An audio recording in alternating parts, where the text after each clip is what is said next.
Hello, my name is Katherine. I recently got a haircut and we're going to be starting with the sickle and the short sword because until I looked at the reference art, I thought they would be easier than the staff. This is from the beginning of the trailer, this is from the end of the trailer and the official art, and they're different, which means that nothing that I do will be technically correct. It does give me room for artistic interpretation and allows me to take the easiest parts from both of them and squish them into one, and you're not allowed to yell at me about it. I'm gonna go through all of the individual pieces that I need to make these weapons because unlike the armor set for the full cosplay itself, these in no way resemble fabric patterns. The sword starts with two mostly triangle shapes with an inward angle cut, then the blade decoration comes from a triangle, circle, a tiny sharp crescent, and a small oval which needs to be doubled and put together like this. These trapezoid bow pieces start the structural connection of the blade to the handle based off of this reference because it's simpler than the other one. The handle starts with a big circle guard at the top connecting to two parallel cut trapezoids forming the wider middle. When a trapezoid gets heat shaped into a cone, the top needs a circle and a second bigger circle for the dome green pommel. It all goes together something like this, but remember some pieces need to be made twice. The sickle blade's outer edge is where two large inner angle cut crescents connect, and its inner flat surface is the length of foam equal to the inner circumference.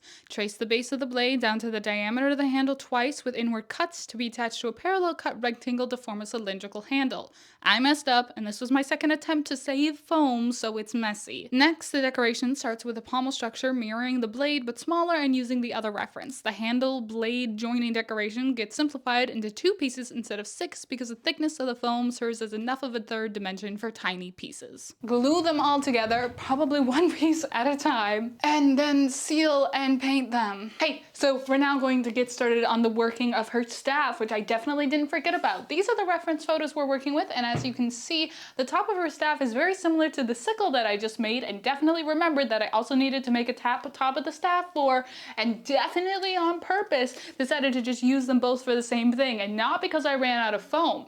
Now the only things that I really need to make are a few trapezoids, a couple of triangles, smack them together to make the conical shapes on the other end of her staff, and a Velcro glowy orb to put in the middle of this big old sickle moon shape. Oh, and then all of the fabric bits on her sword.